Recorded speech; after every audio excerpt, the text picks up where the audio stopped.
ভাই প্রায় বিভিন্ন অজুহাতে আমার কাছাকাছি আসার চেষ্টা করত। আমি বুঝতাম যে সে কিছু বিশেষ মনোভাব প্রকাশ করতে চায়, কিন্তু আমি বেশ আতঙ্কিত ছিলাম। একদিন মায়ের কাছে বিষয়টি বললাম। মা বললেন, সে তো তোমার ভাই, সে তোমাকে ভালোবাসে, এটাই স্বাভাবিক, তোমার উচিত তার কথা শোনা। আমি মায়ের কথায় বিস্মিত হয়ে গেলাম। একদিন আমি বাসায় একা ছিলাম। হঠাৎ আমার ভাই এসে আমাকে কিছু বুঝানোর চেষ্টা করছিল। আমি অনেকক্ষণ ধরে ধৈর্য ধরে অপেক্ষা করছিলাম, কিন্তু শেষে আবেগের বশে বলেই ফেললাম, ভাই, তুমি যা করতে চাও করো, তবে একবার চিন্তা করে শান্তভাবে সিদ্ধান্ত নিও। আমার ভাই ছিল ২০ বছর বয়সী একজন তরুণ। সে আমার চেয়ে বড় এবং দেখতে বেশ আকর্ষণীয়। আমিও তখন একজন কিশোরী মেয়ে ছিলাম। আমি অনেক আকর্ষণীয় ছিলাম। গায়ের রং ফর্সা। তাই আমার এই সৌন্দর্যতার সুযোগ আমার ভাই নিতে চেয়েছিল। আমার গল্পগুলো তোমরা শুনো, কিন্তু সাবস্ক্রাইবই করো না। দয়া করে গল্পগুলো ভালো লাগলে ভিডিওটি লাইক, শেয়ার এবং চ্যানেলটি সাবস্ক্রাইবই করো প্লিজ। আমি তখন ১৬ বছরের কিশোরী ছিলাম এবং আমার সামনে নতুন এক পরিস্থিতির সম্মুখীন হচ্ছিলাম। আমার মা দ্বিতীয়বার বিয়ে করছেন, এটা বুঝতে পারলেও মেনে নেওয়ার মতো মানসিক প্রস্তুতি আমার তখনও ছিল না। আমাকে অনেক চিন্তায় ফেলে দিয়েছিল। আমার জন্য আমার নিজের বাবার পরিবর্তে অন্য কাউকে বাবা হিসেবে মেনে নেওয়া খুব কঠিন ছিল। কিন্তু এই কঠিন সময় আরও কঠিন হয়ে ওঠে যখন আমার নতুন পরিবারের একজন সদস্য আমার জীবনে প্রবেশ করে। আমার মা তার নতুন জীবনে প্রবেশ করার পর একদিন আমি দেখলাম যে একজন ছেলে এসে প্রথমে মাকে সালাম জানাল এবং তারপর আমার দিকে তাকিয়ে বলল, প্রিয়া, আমি তোমার জয় ভাই, আজ থেকে আমরা একসঙ্গে ভালোভাবে থাকব। এখন থেকে আমি তোমার বড় ভাই। আমি অবাক হয়ে ভাবছিলাম, হঠাৎ করে এই নতুন ভাই কোথা থেকে এলো। পরে বুঝলাম সে আমার সৎ বাবার ছেলে, যাকে আমার মা আমার বড় ভাইয়ের মর্যাদা দিয়েছেন। এই বিষয়ে মা আমাকে কিছু বলেনি। সে আমাকে এক অদ্ভুত দৃষ্টিতে দেখল, যা আমার মনে এক ধরনের অস্বস্তি তৈরি করল। তারপর মা আমাকে আমার রুমে রেখে বললেন, আজ থেকে আমি তোমার বাবার সঙ্গে অন্য ঘরে থাকব। কোনো কিছু প্রয়োজন হলে আমাকে ডাকবে। কিছুক্ষণ পর আমার পানি খাওয়ার ইচ্ছে হল, কিন্তু ঘরে পানি না থাকায় আমি মাকে ডাকলাম। মা সাড়া না দেওয়ায় আমি নিজেই পানি খুঁজতে বের হলাম। রান্নাঘর খুঁজতে গিয়ে হঠাৎ কেউ আমার মুখ চেপে ধরল এবং মৃদুস্বরে বলল, চুপ কর, মা বাবা বিরক্ত হবে। আমি আতঙ্কিত হয়ে উঠলাম এবং চিনতে পারলাম যে এটি আমার সৎ ভাই জয়। সে তখন আমাকে ছেড়ে দিয়ে জিজ্ঞেস করল, তুমি এত রাতে কেন বাইরে বের হলে? এরপর সে নিজেই আমার হাতে পানির গ্লাস দিল। তখন আমি লক্ষ্য করলাম তার চোখে এক ধরনের অদ্ভুত উষ্ণতা আছে, যা আমাকে খুব অস্বস্তিতে ফেলে দেয়। তখন আমি ১৬ বছরের কিশোরী, আর রাতের অন্ধকারে তার উপস্থিতি আমাকে ভীত করেছিল।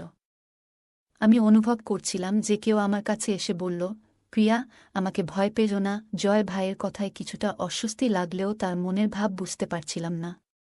সে আমার থেকে বড় ছিল, কিন্তু তার ব্যবহার আমাকে কিছুটা চিন্তায় ফেলে দিয়েছিল।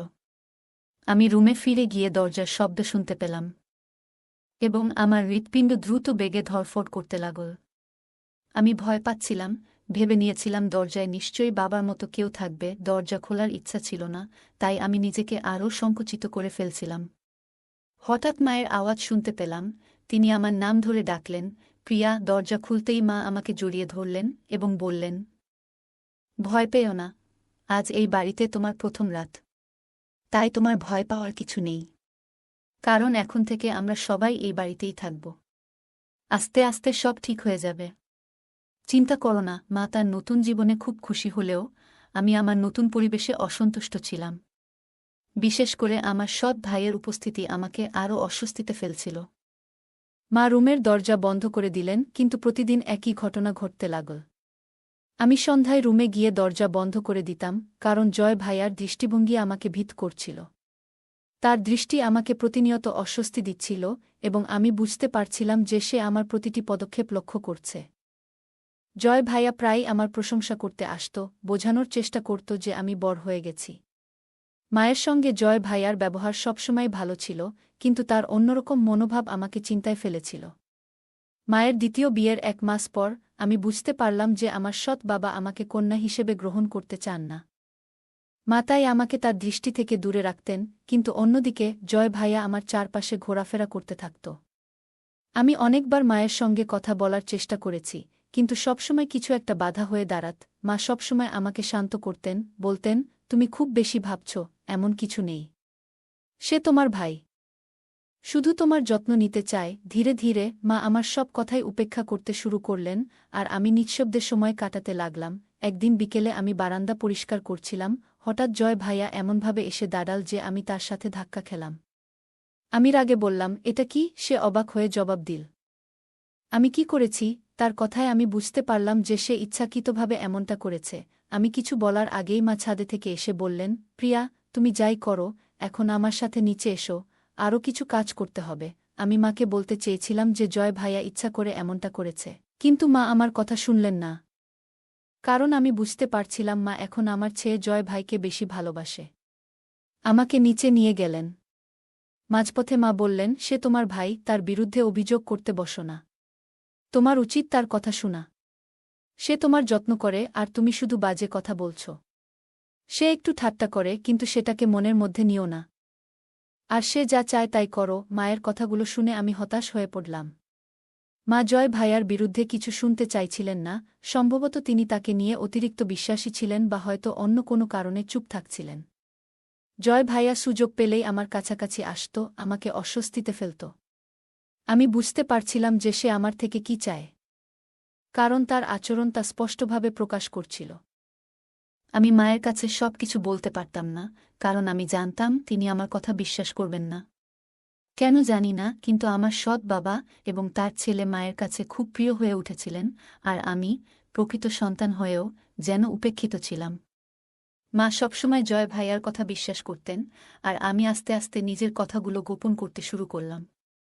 কারণ এখন কাউকে এসব বলে লাভ হবে না। কেউ বিশ্বাস করবে না। একদিন মা আমাকে বাড়িতে রেখে বাজারে গেলেন। ঠিক সেই সময় জয় ভাইয়া হঠাৎ ফোন রেখে দ্রুত ফিরে এল। বাড়িতে কেউ ছিল না, তাই সে আমার কাছে এসে বলল, প্রিয়া, তুমি চাইলে তোমার এই সৌন্দর্য কাজে লাগতে পারে। আর কতদিন এভাবে সময় নষ্ট করবে? আমি রেগে গিয়ে বললাম, তুমি আমার ভাই, এভাবে কথা বলো না। সে হেসে বলল, হ্যাঁ, আমি তোমার ভাই, তবে সৎ ভাই। তার কথায় আমি ভীষণ অস্বস্তি বোধ করছিলাম। সে যখন আমার কানের পিছনে চুল সরিয়ে দিল, তখন আমার মনে হচ্ছিল আমার নিঃশ্বাস বন্ধ হয়ে আসছে। আমি ভয়ে দৌড়ে মায়ের কাছে গেলাম। মা ভয় পেয়ে গেলেন এবং বললেন, আমি তো শুধু কিছুক্ষণের জন্য বাজারে গিয়েছিলাম। আমি কাঁদতে কাঁদতে মাকে বললাম, এখানে থাকতে আমার খুব ভয় লাগে। কিভাবে বলবো যে এই বাড়িটা আমার জন্য ভয়ের জায়গা হয়ে উঠেছে? মায়ের দ্বিতীয় বিয়ে আমার জন্য খুব বড় একটি বোঝা হয়ে দাঁড়িয়েছে। যদি বাবা মাকে তালাক না দিতেন, তবে আজ আমার জীবনটা অন্যরকম হতো। মা তার নিজের সিদ্ধান্তে আমার জীবনটাকেও নষ্ট করে দিলেন। বাবার মতো কেউ আমার যত্ন নেয় না। মা শুধু নিজের ভালোর জন্য এসব করেছে। মায়ের দ্বিতীয় বিয়ের প্রায় 2 মাস হয়ে গেছে, কিন্তু আমার সৎ বাবা একবারও আমার দিকে তাকাননি। মনে হচ্ছে আমার উপস্থিতি এই বাড়িতে তার কাছে সহ্য হয় না। মা আমার খুব কাছের ছিলেন, কিন্তু তিনি যেন ধীরে ধীরে দূরে সরে যাচ্ছিলেন। মাকে হারানোর ভয় এবং নতুন পরিস্থিতির সাথে মানিয়ে নেওয়া আমার জন্য কঠিন হয়ে পড়েছিল। এই বাড়িতে থাকতে থাকতে আমি ধীরে ধীরে মায়ের কাছ থেকে নিজেকে দূরে সরিয়ে নিতে শুরু করলাম। প্রতিটি দিন কাটানো যেন এক রকমের যন্ত্রণা হয়ে উঠেছিল, কিন্তু পালানোর উপায় ছিল না। একদিন সন্ধ্যায় জয় ভাইয়া একটি কালো ব্যাগ নিয়ে আমার পিছু পিছু এলো। সে আমার সামনে এসে ব্যাগটা বাড়িয়ে দিয়ে বলল, এই জামাগুলো তোমার জন্য এনেছি। এগুলো তোমার গায়ে দারুণ মানাবে। আর কতদিন আমাকে এভাবে অপেক্ষা করাবে? তার কথা শুনে আমি ভয় পেয়ে গেলাম। সে জোর করে ব্যাগটা আমার হাতে দিয়ে বলল, রাতে তোমার জন্য অপেক্ষা করব। তারপর নিচে চলে গেল। আমার শরীর কাঁপতে শুরু করল, আর আমি দ্রুত আমার রুমে চলে এলাম। ব্যাগটা খুলে দেখলাম, ভেতরে যা ছিল তা দেখে আমি স্তম্ভিত হয়ে গেলাম। আমি তাড়াতাড়ি সেই জামা আলমারিতে লুকিয়ে ফেললাম, যাতে মা কিছু দেখতে না পান। সারা দিন রুমে কাটানোর পর সন্ধ্যায় মা আমাকে ডাকতেন, কিন্তু আমি এখন আর জয় ভাইয়ার সামনে যেতে চাইতাম না। জয় ভাইয়া বাড়িতে থাকলে আমি রুমের বাইরে বের হতাম না, কারণ তার উদ্দেশ্য আমি বুঝতে পেরেছিলাম। আমি জানতাম না যে সেদিন মা বাবা দুজনেই একটা বিয়েতে গেছেন, আর জয় ভাইয়া ও বাইরে ছিল, তাই মনে মনে কিছুটা শান্তি অনুভব করছিলাম যে কেউ আমাকে বিরক্ত করবে না। কিন্তু আধ ঘন্টা পর আমি রান্নাঘরের কাজ শেষ করে বেরোলাম, আর দেখলাম জয় ভাইয়া আমার বিছানায় শুয়ে আছে। আমাকে দেখে তার মুখে এক ধরনের হাসি ফুটে উঠল। আমি কিছুটা হতবাক হয়ে গেলাম। হয়তো আমি তখন অন্য কোনো কাজে ব্যস্ত ছিলাম, তাই লক্ষ্য করিনি যে তার দৃষ্টি আমার দিকে ছিল। তার হাসি দেখে এবং এমন অবস্থায় তাকে আমার রুমে দেখে আমার মন খারাপ হয়ে গেল। আমি বললাম, মা বাড়িতে নেই, তোমার এখানে থাকা উচিত নয়, এখনই আমার রুম থেকে বের হও। মুহূর্তেই বুঝলাম যে আমার কথা তার কাছে তেমন গুরুত্ব রাখছে না, কিন্তু তবুও আমি নিজের অবস্থান ধরে রাখলাম। সে বলল, আমি তোমার জন্য সুন্দর একটা জামা কিনে এনেছি, ভেবেছিলাম তুমি সেটা পরবে, কিন্তু তুমি আমার উপহারের কোনো মূল্যই দাও নাই। আমি কি চাইছি তোমার কাছে? তুমি এত রাগ করছো কেন? আজ তো বাড়িতে কেউ নেই, তুমি ওই ড্রেসটা পরে দেখাও না, তুমি তো জানো তুমি কতটা সুন্দর। জয় ভাইয়া কথা শুনে আমি খুব অস্বস্তি অনুভব করলাম। সে আসলে কি চাইছে তা বুঝতে পারছিলাম। আমি আলমারি থেকে সেই জামাটা বের করে জয় ভাইয়ার সামনে রেখে বললাম, তুমি কি ভাবো আমি এমন কিছু পরব? এটা কখনোই আমার স্বভাব ছিল না। জয় ভাইয়া হাসতে হাসতে বলল, এই জামাটা কত সুন্দর, একবার পরেই দেখো না। তার চোখে ছিল এক ধরনের অদ্ভুত দৃষ্টি, যা দেখে আমি বললাম, আমি তোমার বোন। আমার গলা শক্ত করে বললাম, এখনই আমার রুম থেকে বেরিয়ে যাও, কারণ এর থেকে বেশি কিছু আমি সহ্য করব না। জয় ভাইয়া আমার হাতটা ধরে বলল, তোমার মতো মেয়েদের আমি খুব ভালো চিনি। তুমি তোমার মাকে দেখো না, সে কিভাবে আমার বাবাকে মুগ্ধ করেছে। তার মুখ থেকে এই কথা শুনে আমি অবাক হয়ে গেলাম। আমি কল্পনাও করতে পারিনি যে সে এমন কিছু ভাবতে পারে। জয় ভাইয়ার মনোভাব আমাকে খুবই অস্বস্তিকর অবস্থায় ফেলে দিল। সে বলল, তুমি যদি আমার কথা না শোনো, তাহলে আমি বাবাকে তোমার খারাপ দিকগুলো বলবো, আর তখন তিনি তোমাকে এই বাড়ি থেকে বের করে দেবেন। আমি তোমার কাছ থেকে শুধু এটুকুই চাই, তুমি এই জামাটা পরো এবং একটা ছবি তোলো। জয় ভাইয়া আমাকে বলল, তোর মুখটা লুকিয়ে রাখো, আমি শুধু তোর অস্তিত্বটা ক্যামেরায় বন্দি করব। প্রতিটা ভিডিও লাখ লাখ ভিউ পাবে, আর তোর সৌন্দর্যের জন্য আমরা দুজনে অনেক টাকা আয় করব। জয় ভাইয়া কথা শুনে আমি কাঁদতে কাঁদতে বললাম, আমি এমন পরিবারের মানুষ নই যেখানে এমন কিছু চলে। আমি এই ধরনের পোশাক পরার কথা ভাবতেও পারি না, আমাকে মাফ করো ভাইয়া। আমি তোমার বোন হই। তখন জয় ভাইয়া আমাকে বলল, আমার অনেক টাকা পাওনা আছে, অনেকবার আমি জুয়ায় হেরেছি। এখন যদি টাকা না পাই, আমাদের সবার অবস্থা খারাপ হবে। তাই আমার কথা শোনো, মুখটা লুকিয়ে ফুটেজ তৈরি করো যাতে লোকে তোকে দেখতে পায়। আমি কাঁপতে কাঁপতে দাঁড়িয়ে থাকলাম। সে আমাকে বাধ্য করছিল, আর আমি ভিক্ষা চাইছিলাম তার কাছে যে আমাকে মাফ করো। কিন্তু সে শুধু নিজের লাভের জন্য আমাকে ব্যবহার করতে চেয়েছিল। আমি ভাবছিলাম আমার জীবনটা মনে হয় এখনই শেষ হয়ে যাবে। হঠাৎ দরজায় জোরে জোরে ধাক্কা পড়ল। জয় ভাইয়া ঘর থেকে বের হয়ে গেল, আর আমি দৌড়ে দরজা খুলতেই প্রাণ ফিরে পেলাম। সামনে পুলিশ দাঁড়িয়েছিল। মা এদেরকে নিয়ে এসেছিল, কারণ মা তখন বাড়িতে আসছিল, কিন্তু আমরা কেউ বুঝতে পারিনি। পরে মা সব বুঝতে পেরে পুলিশকে খবর দেয়। তারা জয় ভাইয়াকে খুঁজে নিয়ে আসে আর জিজ্ঞাসাবাদ করে।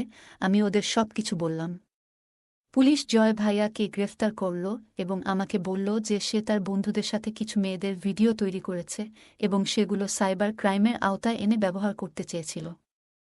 সৌভাগ্যবশত পুলিশ সময়মতো এসে আমাকে রক্ষা করল। আমার সম্মান অক্ষুণ্ণ থাকল। কিন্তু আমি আপনাদের একটা প্রশ্ন করতে চাই, মেয়েদের কি একা রেখে দেওয়া উচিত? বিশেষ করে সুন্দর ও একাকী মেয়েদের, যারা নিজেদের ইচ্ছার বিরুদ্ধে কোনো বিপদে পড়তে পারে? গল্পটা কেমন লাগলো জানাতে ভুলবে না। আরও মজার মজার রোমান্টিক গল্প শুনতে চাইলে ভিডিওটি লাইক, শেয়ার এবং চ্যানেলটি সাবস্ক্রাইব করতে এবং বেল আইকনটি ক্লিক করতে ভুলবে না। ধন্যবাদ।